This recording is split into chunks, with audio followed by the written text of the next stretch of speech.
Français plébiscitent l'idée, la droite et la gauche sont dans l'ensemble plutôt d'accord.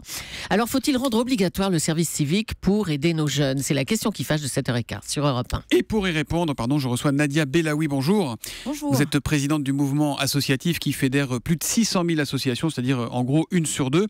Aujourd'hui, le service civique dure de 6 à 12 mois. Il est plébiscité par les jeunes qui le font.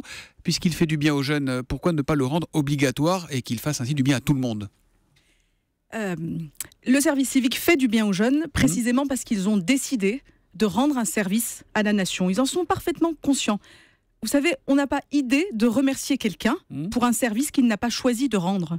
Oui, mais est-ce que c'est pas bien de dire aux jeunes il faut rendre un service à votre pays ? Est-ce que c'est pas un message qui est intéressant, qui était peut-être d'ailleurs d'une manière différente celui du service militaire à l'époque ? Vous savez, 3 millions de jeunes aujourd'hui sont bénévoles réguliers dans des associations. Seul un jeune qui a envie de faire un service civique peut le faire sur 4 jeunes qui le demandent, parce qu'on n'a pas les moyens, parce que l'État ne se dote pas du budget nécessaire. C'est ce qu'a dit François Hollande, il a dit qu'il va falloir donner les moyens pour que tous ceux qui veulent faire le service civique puissent le faire. Le problème, c'est ceux qui ne veulent pas le faire, et c'est peut-être eux qui en ce moment passent entre les mailles des filets, et eux qui posent problème, non ? Qui posent problème. Et vous pensez que les sanctionner de 15 000 € pour ne pas vouloir faire le service civique tel qu'on les engage à le faire est une solution, alors que précisément on trouve des missions locales, par exemple, pour aller chercher les jeunes les plus éloignés des institutions, d'autres associations qui vont précisément motiver, donner envie à ces jeunes auxquels on pense plus particulièrement de rendre ce service. Laissons la sanction de côté, mais est-ce que le rendre obligatoire ne permettrait pas de remédier au décrochage, ne leur permettrait pas de reprendre une activité, de voir autre chose, de sortir de leur quartier ? C'est valorisant, ça permet de gagner de la confiance, d'avoir quelque chose à faire, non ? Écoutez, beaucoup de gens parlent du service civique ou d'un service national sans savoir de quoi il s'agit.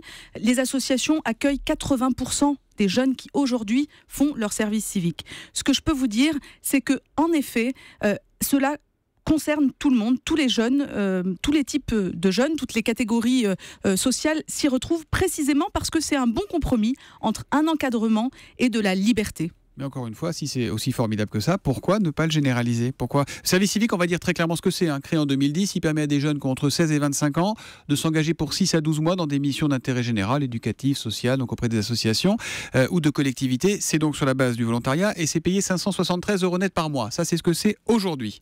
Comment vous le faites évoluer ? Écoutez, le président de la République a dit qu'il voulait un droit pour tous les jeunes de faire un service civique.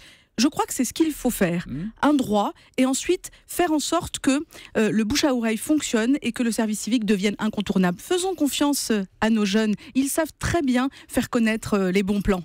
Et le service civique est un bon plan. Encore une fois, c'est bien, mais sauf qu'il y en a quelques-uns, et c'est encore une fois ceux-là qu'il faut aller chercher, qu'il faut aller aider pour pas qu'ils dérivent vers d'autres choses, qui n'iront pas. Parce qu'évidemment, les jeunes formidables, ils sont nombreux, ils vont aller faire le service civique. Ils n'auront pas besoin de le faire parce qu'ils ont une éducation, parce que tout ça est formidable. Mais comment on fait ? L'idée, on est d'accord qu'on est dans le contexte des questions qu'on se pose depuis les attentats du 7 janvier. Donc comment on fait pour essayer de tendre la main à ces jeunes ? Vous savez, il existe une catégorie de jeunes à laquelle nous ferions bien de tendre la main. C'est la catégorie des fils à papa, pour prendre une expression. Ceux-là pensent qu'ils n'ont pas un an à perdre au service de la collectivité et qu'ils feraient bien justement de ne pas faire de service pour être plus rapidement sur le marché du travail et progresser dans leur carrière au plus vite. Ceux-là aussi sont concernés par le service civique. Il ne faut pas penser que les jeunes qu'il faut justement chercher à sauver de leur milieu, c'est simplement les jeunes les plus en difficulté sociale. Donc donnons-nous effectivement les conditions pratiques de développer une forme de service civique, qui deviendrait incontournable. Oui, la liberté, l'égalité, la fraternité, ce sont des valeurs qui sont vécues dans le service civique et tous les jeunes doivent pouvoir le vivre. Nous sommes pour un service civique volontaire pour tous. Nadia Bellaoui, vous avez été reçue par François Hollande hier à l'Élysée, il vous a dit quoi sur le sujet ? Qu'il était inquiet de la manière dont le débat était posé et les associations sont assez en phase avec cela. Il y a un malaise, vous savez, dans la jeunesse, de voir cette question posée systématiquement quand il y a un drame dans notre pays. Encore une fois, les jeunes sont dans la société. Ils peuvent prendre leur part comme n'importe quelle catégorie. Et je ne vois vraiment aucune raison de cibler particulièrement cette catégorie d'âge en les stigmatisant et en laissant penser qu'ils sont moins engagés. Le bénévolat en France... Est-ce que vous n'êtes pas dans le politiquement correct et qui refuse de voir les problèmes ? Eh bien, je ne crois pas. Écoutez, je ne sais pas ce que est politiquement correct. Pour ma part, je suis très loin de la politique. Donc, non, mais dans le discours, parce que c'est une chose de stigmatiser des gens et c'est une chose de dire mais non, les jeunes sont formidables, on va y arriver par le volontariat. La vérité, c'est qu'on n'y arrive pas par le volontariat et qu'on a des problèmes cruels à régler aujourd'hui. Et qu'on a des jeunes qui parfois peuvent dériver jusqu'au djihadisme, on l'a vu, avec des enfants de cités françaises qui deviennent des terroristes. L'éducation nationale est obligatoire.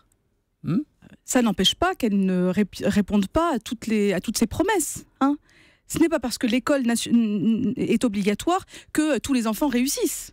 Eh bien, ce n'est pas parce que le service civique sera obligatoire qu'il sera civique. Il faut bien comprendre, et on est obsédé par les bascules dans le pire aujourd'hui, à juste raison. Mais le service civique, ce sont des déclics positifs. Ces déclics positifs, ils sont possibles quand les gens donnent de même, quand les gens le choisissent. Je ne suis pas politiquement correcte, bien au contraire. Ce qui est politiquement correct, c'est ce qui se dit aujourd'hui.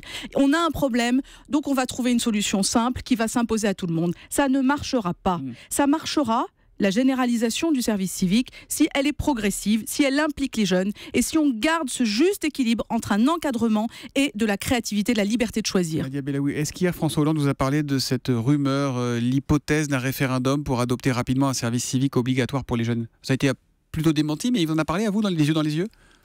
Non, nous n'avons pas parlé de référendum.